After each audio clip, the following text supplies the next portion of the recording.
আল্লাহ সুবহানাহু ওয়া তাআলা বলছেন ওয়াতলু আলাইহিম নাবা বনাই আদম বিল হাক্কি ইয ক্বাররাবা কুরবানান ফাতুকবিলা মিন আহাদিহিমা ওয়া লাম ইউতাকাব্বাল মিন আল-আখার قال لأقتلنك قال إنما يتقبل الله من المتقين لئن بسطت إلي يدك لتقتلني ما أنا بباسط يدي إليك لأقتلك إني أخاف الله رب العالمين আমরা গত জুমায় এখানে আলোচনা শেষ করেছিলাম যে আদম আলাইহিস সালামের দুই সন্তান হাবিল এবং কাবিলের কুরবানির ইতিহাস, কুরবানির ঘটনা নবী আপনি জানিয়ে দিন।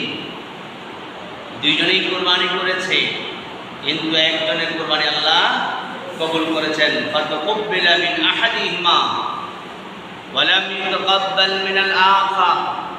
কাবিলের কুরবানি কেন কবুল হলো না? এজন্য কাবিল উত্তেজিত হয়ে, রাগান্বিত হয়ে সে ঘোষণা করলো তার ভাই হাবিলকে সে হত্যা করবে। আমি অবশ্যই তোমাকে হত্যা করব। আর হাবিল উত্তর দিয়েছে লাইম বাসাত্তা ইলাইয়া ইয়াদাক, ভাই কাবিল তুমি যদি আমাকে হত্যা করার জন্য তোমার হাত আমার দিকে বাড়াও, আমি কিন্তু তোমাকে হত্যার জন্য আমার হাত বাড়াবো না। কারণ ইন্নী আখাফুল্লাহ রাব্বাল আলামিন, আমি তাকে ভয় করি, তিনি কি? আমি বিশ্বজাহানের রবকে আমি ভয় করি। কাজেই আমি যে রবকে ভয় করি, যে রব আমাকে সৃষ্টি করেছেন, যে রব জীবনদাতা, যে রব হায়াতদাতা, যে রব মৃত্যুদাতা, যে রব সম্মানদাতা, আমি সে রবকে ভয় করি, আমি তোমাকে হত্যা করব না। ইন্নী উরিদু আন তাবুআ বিইসমি ওয়া ইসমিক, আমি চাই আমার গুনাহ আর তোমার গুনাহ বুঝানি। ফাতাকুনা মিন আসহাবিন নার, ওই জাহান্নামীদের সাথী হয়ে থাকবে। নাউযুবিল্লাহ বলবেন না? আমার গুনার বোঝা এবং তোমার গুনার বোঝা নিয়ে তোমার ঠিকানা করে নেবা জাহান্নামী, আর তোমার বন্ধু হবে, সাথী হবে জাহান্নামী বন্ধুরা। চিল্লা বলুন নাউযুবিল্লাহ। তারপরে বললেন হাবিল যখন এমন কথা বললেন কাবিলকে, কিন্তু কাবিলের মেজাজ তো গরম, কাবিল উত্তেজিত হয়ে গেল। কারণ কাবিল আকলিমাকে বিবাহ করতে পারছে না। হাবিলের কারণেই হাবিলকে হত্যা করতে পারলে কাবিল মনে করল তার সামনের রাস্তা ক্লিয়ার, পরিষ্কার, সে আকলিমাকে সে বিবাহ করতে পারবে। এই চিন্তা নিয়ে, ধারণা নিয়ে শয়তান যখন তাকে ওয়াসওয়াসা দিতে লাগলো, তখন সে তার শয়তানের কর্মকাণ্ডে এগিয়ে যাওয়ার সিদ্ধান্ত নিল। বলে নাউযুবিল্লাহ। ফাতাওয়াআত লাহু নাফসুহু, তার নফস তাকে ওয়াসওয়াসা দিতে লাগলো। ফাতাওয়াআত লাহু নাফসুহু ক্বাতলা আখি, ওই কাবিলের নফস কাবিলকে ওয়াসওয়াসা দিতে লাগলো, আরে হাবিলকে হত্যা করে ফেল, হত্যা করলেই তোমার জন্য আকলিমাকে বিবাহ করা তোমার জন্য সহজ হয়ে যাবে। নফস তাকে ওয়াসওয়াসা দিতে লাগলো, প্ররোচনা দিতে লাগলো। ফাতাওয়াআত লাহু নাফসুহু ক্বাতলা আখি ফাকাতালাহু, অবশেষে এই ধরনের প্ররোচনা, ওয়াসওয়াসা যখন কাবিলকে দিয়ে দিল শয়তান, তখন এই নফসের তাড়নায় পড়ে কাবিল তার ভাইকে হত্যা করে ফেলল। নাউযুবিল্লাহ বলেন। তাহলে ফাতাওয়াআত লাহু নাফসুহু ক্বাতলা আখি ফাকাতালাহু ফাআসবাহা মিনাল খাসিরিন, কাবিল তার ভাইকে হত্যা করে সেই ক্ষতিগ্রস্তদের অন্তর্ভুক্ত হয়ে গেল। চিল্লা বলুন নাউযুবিল্লাহ। হত্যা করা ভালো কাজ না খারাপ কাজ? সে খারাপ কাজ, যারা খারাপ মানুষ জাহান্নামীদের সাথী হয়ে গেল, অন্তর্ভুক্ত হয়ে গেল। বন্ধুরা আমার, একটু গভীর মনোযোগ দিতে হবে।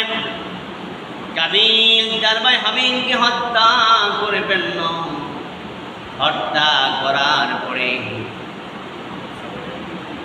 লাশটা কোথায় রাখবে, কি করবে, কিভাবে লাশটা লুকাবে, তার বাইকে হত্যা করলো, প্রমাণ রাখবে না এমন চিন্তা তার ভিতরে আছে, কিন্তু তার কোনো বুদ্ধি নাই কিভাবে লুকানোটা সম্ভব। যেমনিভাবে আজকে মিডিয়ার জগতে আপনি যেখানেই কোনো ধরনের অকারেন্স করেন, অন্যায় সংগঠিত হয়ে থাকেন, মিডিয়ার জগতে আজকে মুহূর্তের মধ্যে ঘটনাটা ভাইরাল হয়ে সারা পৃথিবীতে প্রচার হয়ে যায়। কথা বলো ঠিক না বেটি? কিন্তু কাবিলের যুগে কোনো মিডিয়া ছিল, কোনো মোবাইল ছিল, কম্পিউটার ছিল, ইন্টারনেট ছিল, কিছুই ছিল না কাবিলের যুগে। কারণ ওই সময় তো পৃথিবীর আদম সৃষ্টির কিছুদিন পরেই তো ঘটনা। কাবিল যখন বাইকে হত্যা করে লাশ দিয়ে ঘোরাফেরা করছে, কি করবে, কোথায় রাখবে, সে তার বাইকে হত্যা করে ফেলছে শুধুমাত্র বিবাহকে কেন্দ্র করে। আল্লাহ রাব্বুল আলামিন পৃথিবীর মানুষ সৃষ্টি করলেন, এই মানুষের মর্যাদা আল্লাহ দিয়েছেন। ওয়ালাকাদ কাররামনা বানি আদম, আল্লাহ পাক বলেন আমি মানুষকে সম্মান দিয়ে সৃষ্টি করেছি। ওই মানুষ জন্মের শুরুতে যখন তার কানে আযান দেওয়া হয়, জন্মগ্রহণ করার পরে যখন তার ডান কানে আযান বা পরিকামত দেওয়া হয়, সম্মান দেওয়া হয়, কালেমা দেওয়া পছন্দ হয়, এত সম্মানিত মানুষটা ইন্তেকালের পরে তার বিদায়টা যেন সুন্দর হয়। আল্লাহ চিন্তা আছে না নেই? কিন্তু মারা গেলে আগুনে পড়ে। এখন এই কবরস্থানের সিস্টেমটা কি? আদমের সন্তান হাবিল এবং কাবিল দুইজনের তো, এই দুজনের দ্বারাই তো আমার যে সন্তান আল্লাহ তাআলা জমিনে পয়দা করবেন, মানুষকে জানিয়ে দেবে। এই জন্য যেহেতু কাবিল তার ভাইকে হত্যা করার পরে কবরস্থ করতে পারছে না, আল্লাহ রাব্বুল আলামিন আসমান থেকে দুইটি পাখি প্রেরণ করলেন। আল্লাহ কোরআনে ঘোষণা করলেন, ফাবআসাল্লাহু গুরাবান ইয়াবহাসু ফিল আরদ লিইউরিয়াহু কাইফা ইওয়ারি সাওআতা আখীহি। আল্লাহু আকবার বলেন। আল্লাহ আসমান থেকে দুটি পাখি প্রেরণ করলেন। ওই পাখির নাম হচ্ছে গোরাব। কোরআনের ভাষায় গোরাব, বাংলা অর্থ হচ্ছে কাক। বাংলা অর্থ হচ্ছে কি? কাক পাখি আছে না নেই? দেখছেন আপনারা? শহরে আছে। ফজরের পরে ঘুম থেকে ওই সময় দেখা যায় শহরে কাকের কিচিমিচি ডাক। আর যারা আবার ৯টা-১০টা ঘুম থেকে উঠে, এরা আবার এই কাক দেখে না। এই কাক আবার সবাই দেখে না, ৯টা-১০টা যারা ওটা দেখে না। কিন্তু সকালবেলা যারা ঘুম থেকে ওঠে দেখবেন এই কাক শহরের আশেপাশে চিপায় চাপায় যত নোংরা ময়লা আছে, আবর্জনা আছে, সবগুলো ময়লা দূর থেকে দূরান্তে নিয়ে যা আছে না নেই? উচ্ছিষ্ট ময়লাগুলো কাক মুখে করে নিয়ে দূরে রেখে দেয়। এই জন্য কাককে বলা হচ্ছে পরিবেশ বান্ধব প্রাণী। করে কাক যদি না থাকতো ঢাকা শহরের মানুষ দুর্গন্ধে মারা যেত। কথা বলেন ঠিক না ঠিক? আল্লাহর এই সৃষ্টি প্রাণী যদি না থাকতো কোনো মেডিসিনও কাজ হতো না। কারণ কাকের ভিতরে এমন ঘ্রাণ শক্তি আল্লাহ দিয়েছেন, যেখানে দুর্গন্ধ পায়, যেখানে ময়লা পায়, সেখানে কাক চলে যায়। কথা বলেন, পরিবেশ বান্ধব প্রাণী কাকে বলা হচ্ছে? সে কাক আল্লাহ প্রেরণ করলেন। তাফসীরে পাওয়া যায় দুটি কাক আল্লাহ প্রেরণ করলেন। একটি কাক আরেকটি কাককে ঠুংরিয়ে মেরে ফেললেন। তারপরে মাটি খনন করলেন। মাটি খনন করে গর্তের মধ্যে কাককে পুঁতে ফেলা হচ্ছে। এটা কাবিলে দেখতেছে। কাবিলে দেখতেছে একটি কাক আরেকটি কাককে মারলো। মারার পরে মাটিকে গর্ত করছে, গর্ত করে সেখানে এই কাকটাকে ফেলে দেওয়ার জন্য টানার চেষ্টা করছে। তখন কাবিলের মাথায় ব্রেনে হোঁশ আসলো, একটা কাক যদি আর একটা কাককে গর্তের মধ্যে রেখে লুকাই ফেলে, আমার এই ছোট্ট নোংরা কালো কাকের যে জ্ঞান আছে, এই জ্ঞান তো আমার কাবিলের নাই। কাবিল তখন কি বলল? ক্বালা ইয়া ওয়াইলাতা আ'জাজতু আন আকুনা মিসলা হাযাল গুরাব। হায় আফসোস, এই কাকের মতো জ্ঞান আমি কাবিলের নাই। সুবহানাল্লাহ বলবেন না? তখন সে লজ্জিত হয়েছে। আর আল্লাহ কাক এই জন্য প্রেরণ করেছেন। কাকে একটা কাক আরেকটি কাকে যখন কবরস্থ করা হচ্ছে, মাটি দিয়ে পুঁতে ফেলা হচ্ছে, কাবিল এটা দেখে তার ভাইকে এরকম মাটি খনন করে লাশটাকে কবরস্থ করলেন। এখান থেকে আবিষ্কৃত হলো মানুষ ইন্তেকালের পরে তাকে কবরস্থ করা লাগবে।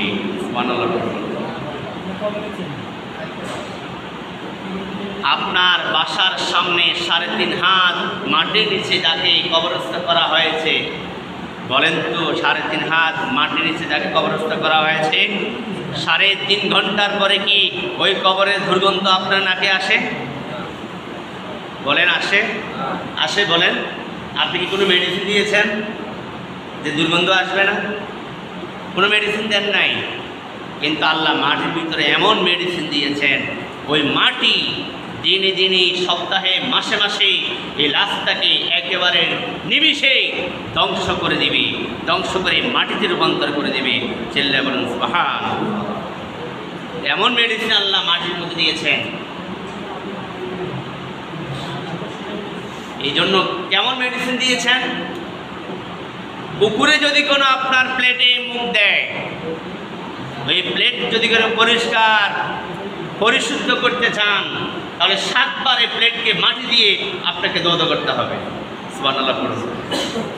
এখন চিন্তা করেন কি মেডিসিন দিয়েছে আল্লাহ, 7 বার প্লেটটাকে ধৌত করলে মাটি দিয়ে, সেখানে কুকুরের লালাগুলো আর জীবাণু থাকবে না। এই মাটি জীবাণু ধ্বংসকারীর জন্য প্রস্তুত, যথেষ্ট। সুবহানাল্লাহ। আল্লাহ রাব্বুল আলামিন কাবিলের মাধ্যমে আমাদেরকে শিক্ষা দিলেন মানুষকে ইন্তেকালে করে কীভাবে কবরস্থ করা হয়। আর আমরা সে শিক্ষাটা নিলাম। আমরা ইমানদার মুসলমান, সে শিক্ষা নিই। আমার দাদার কবরটাকে সেভাবে আমরা দিয়ে দিলাম, আমার দাদুকে সেভাবে আমরা কবরস্থ করলাম। আমরা আল্লাহর অর্ডার মানি, আল্লাহর বিধান মানি, ইসলাম মানি, নবী মানি। এই জন্য আল্লাহর এই বিধান আমরা পালন করতে সদা প্রস্তুত। সুবহানাল্লাহ পড়ে। অপরদিকে বিধর্মীরা, কাফের, মুশরিকরা আল্লাহর বিধান মানে না, নবী মানে না, রাসূল মানে না, ইসলাম মানে না। এই জন্য তার জন্মদাতা বাবার ইন্তেকালের পরে জনতার সম্মুখে তার বাবাকে লাঠির মধ্যে রেখে আগুন দিয়ে পুড়ে ছাই ছাই করে দেয়। ঠিক না বে ঠিক? এটা কি সম্মানের না অপমানের? আরে সম্মানের না অপমানের? অপমানের বিদায়। আর মুসলমানের ইমানদারের বিদায়টা কতটা সুন্দরে, কতটা সাদরে। বন্ধুরা আমার, কাবির আফসোস করে ফেললেন, আর সে লজ্জিত হলেন। সে তারপরে বলল, ফাওয়ারিয়া সাওয়াতাকি ফাসবাহা মিনান নাদিমিন। লজ্জিতদের কাতারে সে নিজেকে শামিল রাখলেন। এইভাবে হাবিল এবং কাবিলের কুরবানির ঘটনা আল্লাহ কোরআনে কোট করে দিয়েছেন। চিল্লায়ে বলুন সুবহানাল্লাহ। হাবিল এবং কাবিলের কোরবানি ঘটনার ধারাবাহিকতা পরবর্তী সময়ে প্রত্যেকটি উম্মতের মধ্যে, প্রত্যেকটি জাতির মধ্যে অবিচ্ছিন্নভাবে এই বিধান চালু ছিল। মানব সভ্যতার ইতিহাস পর্যালোচনা করলে দেখতে পাই আমরা, পৃথিবীতে যত নবী রাসূল এসেছেন, প্রত্যেকটি নবী রাসূলের উম্মতের মধ্যে কুরবানির বিধান চালু ছিল। চিল্লায়ে বলুন সুবহানাল্লাহ।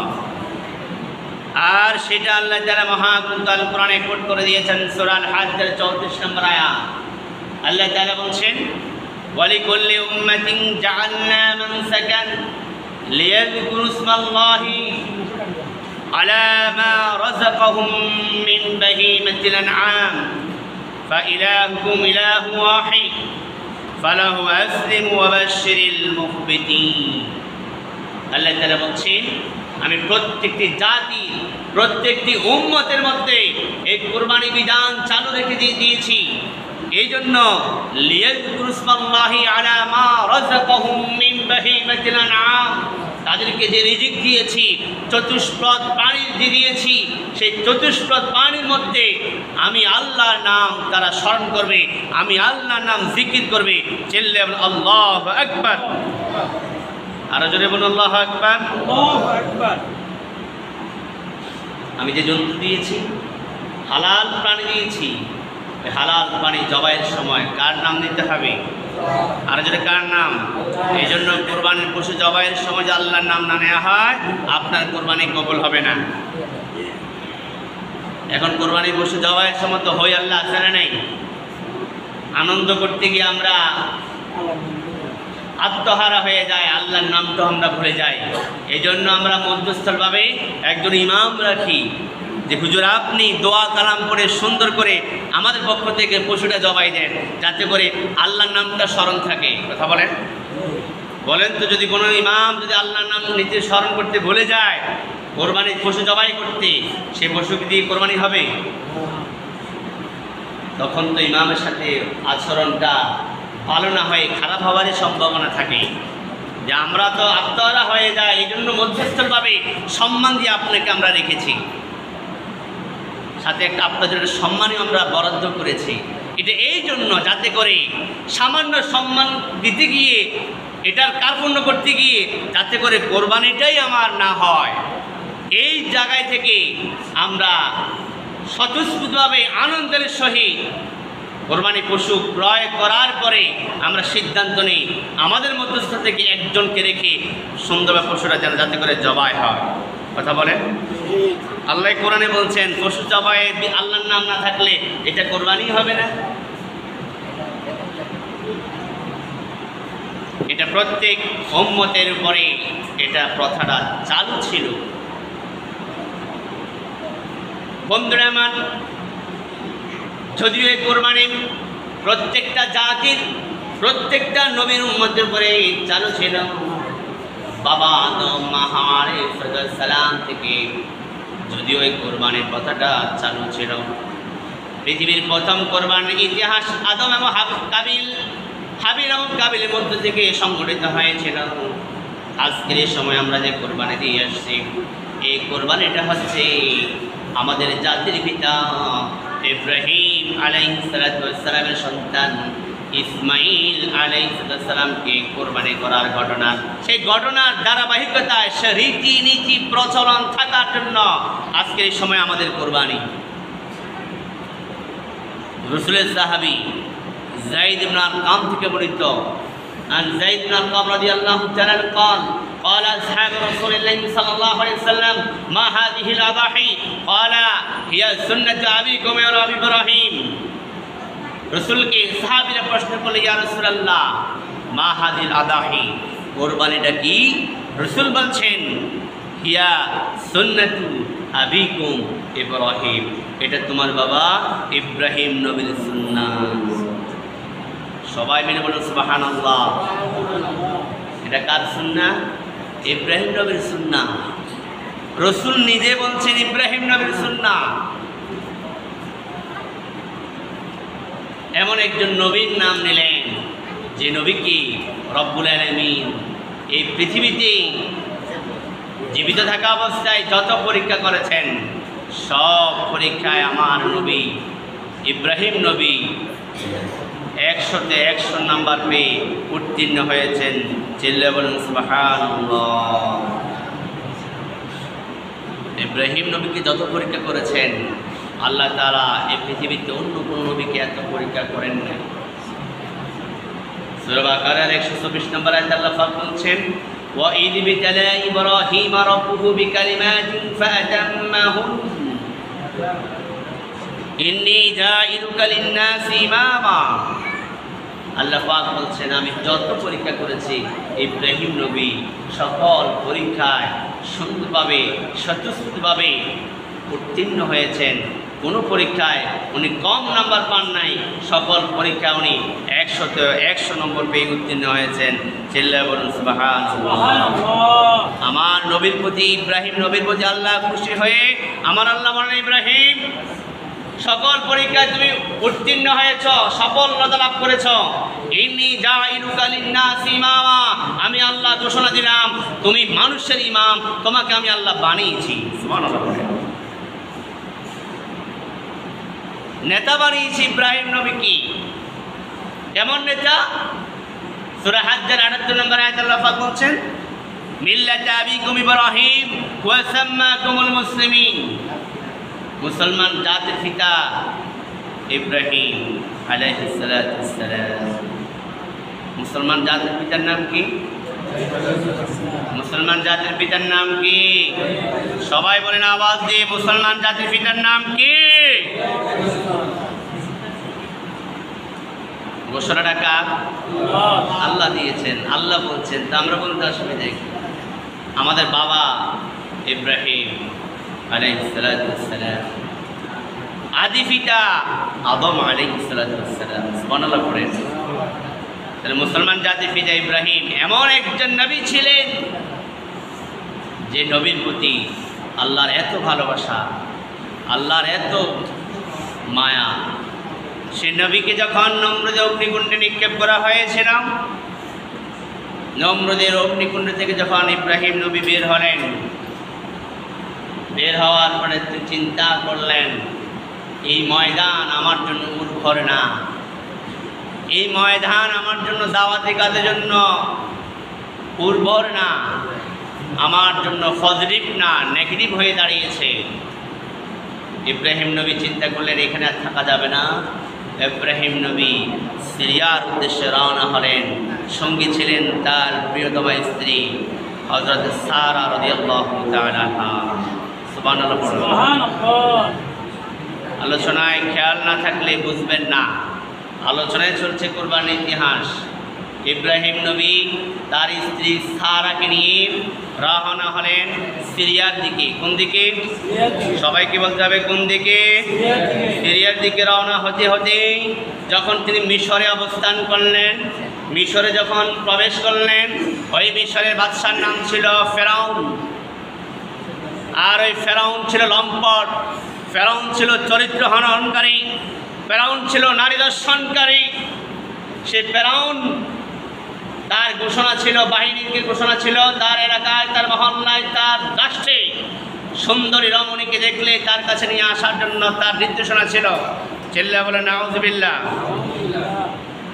ফেরাউনের চিন্তাধারা ভালো না খারাপ? আরো যদি ভালো না খারাপ?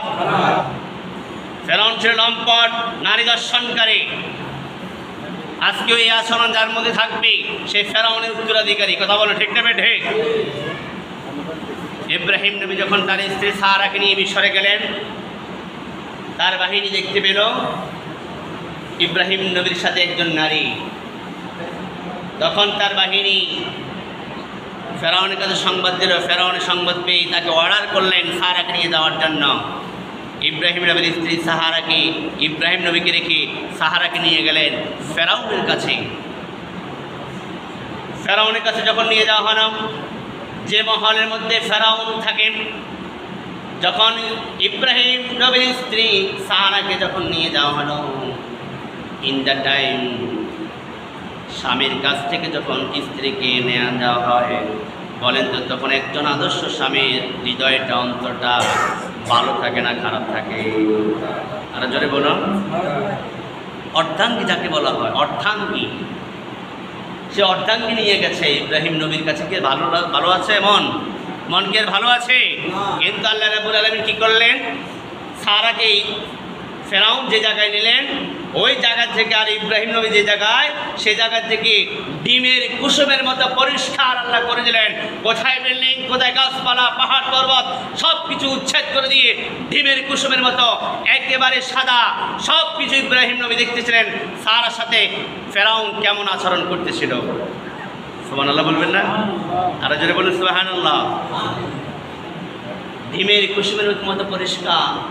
মুফাসসির কেরাম তাফসীরে কথাটা লিখছেন, ইব্রাহিম নবী সব দেখতেছেন, কিন্তু অনেক সময় আমরা সব কিছু দেখি, দেখার পরেও আমাদের দুটি হাত শিকলে বাঁধা থাকে, জবান বন্ধ থাকে, বলতে পারি না, সইতেও পারি না। আছে না নেই? ইব্রাহিম নবী সব দেখছেন, কিন্তু বলার কি ক্ষমতা আছে? স্ত্রীকে রক্ষা করার কি কোনো ক্ষমতা আছে ইব্রাহিম নবীর কাছে? যেখানে রাষ্ট্রের নায়ক ফেরাউন যখন তার স্ত্রীকে যে মহলে নিয়ে গেলেন, নিয়ে যাওয়ার পরে ওই মহলটা তার বিল্ডিংগুলো ভূমিকম্পন সৃষ্টি হয়ে গেল। সুবহানাল্লাহ বলো। ভূমিকম্প সৃষ্টি হয়ে গেল, দেয়ালটা, বিল্ডিংটা। ফেরাউন তখন ইব্রাহিম নবীর স্ত্রী সাহারাকে নিয়ে দ্বিতীয় মহলে গেলেন। দ্বিতীয় মহলের বিল্ডিংগুলো, দেয়ালগুলো আবার ভূমিকম্পন সৃষ্টি হয়ে গেল। ফেরাউন ভয়ে চলে গেলেন তৃতীয় মহলে। সে যে রাষ্ট্রের নায়ক, তার কি মহলের অভাব আছে? তার কি রাজপ্রাসাদের অভাব আছে? ক্ষমতার অভাব আছে? সে নিয়ে গেলেন তৃতীয় মহলে। সেখানেও যখন গেলেন, সেখানেও ভূমিকম্প সৃষ্টি হয়ে গেল। কারণ সতী, সাধবী, নেককার, আমারা, সালেহা নারীর সাথে যিনি থাকেন তিনি কে? একজন নেককার নারী সম্মান ইজ্জত যিনি রক্ষা করবেন তিনি কে? সুবহানাল্লাহ বলুন। এটা একটি বর্ণনা পাওয়া যায় যে ভূমিকম্পনের কারণে ফেরাউন আর চরিত্র হনন করতে পারে নাই সারা। তখন সে রাগান্বিত হয়ে সাহারাকে ছেড়ে দিলেন, ইব্রাহিম নবীর কাছে পাঠিয়ে দিলেন। সুবহানাল্লাহ বলুন। আরেকটি বর্ণনায় আছে, বুখারী, মুসলিম, রাসূলের জলিল সাহাবী আবু হুরায়রা হাদিস বর্ণনা করেছেন যে সাহারাকে যখন ফেরাউন নিয়ে গেল, যখন ফেরাউন সারার চরিত্র, হযরত সারা রাদিয়াল্লাহু তাআলা চরিত্রকে ধ্বংস করার জন্য হাত বাড়ালো, সাথে সাথে ফেরাউনের হাত অবশ হয়ে গেল। সুবহানাল্লাহ বলুন। সবাই বলুন, আরো জোরে বলুন। ফেরাউন যখন সারার চরিত্র নিয়ে নষ্ট করার জন্য হাত বাড়ালো, হাত অবশ করে দিলেন কে? সাথে সাথে সারার কাছে ক্ষমা চাইলেন, মাপ চাইলেন, সরি বললেন। সরি বলার পরে কি বললেন জানেন? যে তুমি তোমার রবের কাছে ক্ষমা দোয়া করো আমার জন্য, আমার হাতটা যেন সুস্থ হয়ে যায়। সুবহানাল্লাহ বলবেন। আপনি যদি সত্যের পথে থাকেন, সত্যের পথে টিকে থাকেন, আপনার সাথে কেউ অন্যায় করলে, বেয়াদবি করলে, মনে রাখবেন দিন শেষে সেই লোক এসে আপনার কাছে সরি বলে আপনার কাছে দোয়া চাইতে বাধ্য হবে। ঠিক না বে ঠিক? ঠিক আছে, সারা ক্ষমা করে দিলেন, আল্লাহর কাছে দোয়া করলেন, ফেরাউনের হাত সুস্থ হয়ে গেল। শয়তান আসছে না নাই? আবার শয়তান ওয়াসওয়াসা দিল যে তুমি আবার হাত বাড়াও। ফেরাউন আবার হাত বাড়ালো, আবার ফেরাউনের হাত অবশ করে দিলেন কে? আবার একই ফর্মুলা, ক্ষমা চাইলেন, সারা দোয়া করলেন, আল্লাহ ক্ষমা করে দিলেন। তৃতীয়বার আবার যখন হাত বাড়ালেন, ফেরাউনের হাত আবার অবশ করে দিলেন। এখন ফেরাউন কসম খেয়ে বলছে, আমি কসম করে বলছি যদি আবার সুস্থ হয়ে যায় আমি আর সারার দিকে হাত বাড়াবো না। সারা, তুমি আমাকে আবার ক্ষমা করে দাও, তোমার রবের কাছে আমার জন্য প্রার্থনা করে আমার হাতটা ভালো করার ব্যবস্থা করে দাও। সারা ক্ষমা করে দিলেন, আল্লাহর কাছে দোয়া করলেন, আল্লাহ ফেরাউনের হাতকে সুস্থ করে দিলেন। সুবহানাল্লাহ বললেন। এইদিকে ইব্রাহিম নবী সব তো দেখতেছেন, সাথে সাথে স্ত্রী ইজ্জত রক্ষার জন্য নামাজে দাঁড়িয়ে গেলেন। আরো জোরে বলুন। মুমিনের হাতিয়ার কি জানেন? নামাজ, সিজদা। মুমিনের হাতিয়ার হচ্ছে আল্লাহ। মুমিনের সাহায্যকারী কে? মুমিনের তাওয়াক্কুল কার উপরে থাকবে? ইব্রাহিম নবীর স্ত্রী সারার ইজ্জত রক্ষার জন্য তিনি নামাজে দাঁড়িয়ে গেলেন। তিনবার ফেরাউন সারার চরিত্র নষ্ট করার জন্য চক্রান্ত করলেন। আল্লাহ তাআলা ফেরাউন হাতকে অবশ করে দিলেন। অবশেষে ফেরাউন হাত যখন সুস্থ হয়ে গেল, ফেরাউনের একজন বাদী ছিল, যে বাদীর নাম আছে হাজেরা। ফেরাউন সারার প্রতি খুশি হয়ে সারাকে উপহার দিলেন সাহারার খেদমতে। ফেরাউনের বাদী হাজেরাকে সাহারাকে দিয়ে দিলেন, আমি তোমাকে উপহার স্বরূপ, উপঢৌকন স্বরূপ তোমার খেদমতে আমার বাদী হাজেরাকে তোমাকে দিয়ে দিলাম। যেখানে চরিত্র ধ্বংস করতে গেছে সেখানে সারার খেদমতের জন্য একজন বাদী দান করে দিলেন। সুবহানাল্লাহ বললেন। সারা তাওয়াক্কুল ছিল কার উপরে? এই জন্য আল্লাহ সাহায্য করেছেন। এখন সারার সম্মান কমছে না বাড়ছে? কমছে না বাড়ছে? যে নারী তার স্বামীর আমানত রক্ষা করার জন্য জীবন মরণ দিয়ে চেষ্টা করবে, যে নারী স্বামীর হক আদায়ের জন্য সর্বত্র চেষ্টা করবে, যে নারী তার ইজ্জত রক্ষা করার চেষ্টা করবে, যে নারী তার চরিত্রকে হেফাজত করার চেষ্টা করবে, ওই নারীর সাথে যিনি থাকবেন তিনি কে? ওই নারীর সম্মান ইজ্জত যিনি রক্ষা করবেন তিনি কে? কোন সতী সাধবী নারী সমাজে অপমানিত হয়েছে, অসম্মানিত হয়েছে, অবহেলিত হয়েছে আপনাদের জানা আছে? নাই, থাকবে না। আমার মা আপনার মা যেমন সতী সাধবী, আমার মা আপনার মার সম্মান সমাজে পরিবারে আছে না নেই? ইন্তেকালের পরে মানুষ বলে এটা এমন একজন নারী ছিলেন যার কণ্ঠের আওয়াজ আমরা শুনি নাই, এমন একজন নারী ছিলেন যে কোনোদিন ঝগড়াটে ছিলেন না, এমন নারী ছিলেন যিনি অনেক তাকওয়াবান, ফরেজগার, মুত্তাকি, চরিত্রবান। কথা বলে ঠিক নেবে ঠিক? এমন চরিত্রবান, এমন সতী সাধবী আমাদের মায়েদেরকে, আমাদের বোনদেরকে হওয়া দরকার আছে না নেই? যদি হয়ে থাকে তাহলে সারার মতো ইজ্জত যিনি রক্ষা করবেন তিনি কি? ফেরাউনের হাত অবশ করে দিয়েছেন। ওই সতী সাধবীর দিকে যে যুবক তাকাবে সেই যুবকের চোখ তিনি নষ্ট করে দিতে পারেন, তিনি কে? ইব্রাহিম নবীর কাছে আবার সারাকে প্রেরণ করলেন, সাথে দিয়ে দিলেন বাদী সহযোগী হিসাবে, খাদেমা হিসেবে হাজারাকে দিলেন। সারা এসে দেখলেন ইব্রাহিম নবী নামাজি। সুবহানাল্লাহ পড়ুন। এই জন্য আপনার আমার স্ত্রী অসুস্থ হলে স্বামী হিসাবে নামাজে দাঁড়ানোর দরকার আছে না নাই? শুধু ডাক্তার দেখাবেন আর ফল ফ্রুট খাওয়াবেন এগুলো না। স্ত্রী অসুস্থ হয়ে গেলে আপনি স্বামী হিসাবে নামাজ পড়ে আল্লাহর কাছে দোয়া করার দরকার আছে না নেই? রাসূল বলছেন স্বামীর জন্য স্ত্রী যা দোয়া করে সেটাও কবুল হয়ে যায়, স্ত্রীর জন্য স্বামীর যেটা দোয়া করে সেটাও আল্লাহ কবুল করেন। সুবহানাল্লাহ পড়ে। কারণ একজন নারী একেবারে বিবাহের পরে অসহায় হয়ে স্বামীর কাছে থাকে, তার সেখানে মাও নাই, বাবাও নাই, বোনও নাই, আত্মীয় স্বজন নাই, সবগুলো স্বামীর নতুন সংসারে গেছে। কথা বলে ঠিক না ঠিক?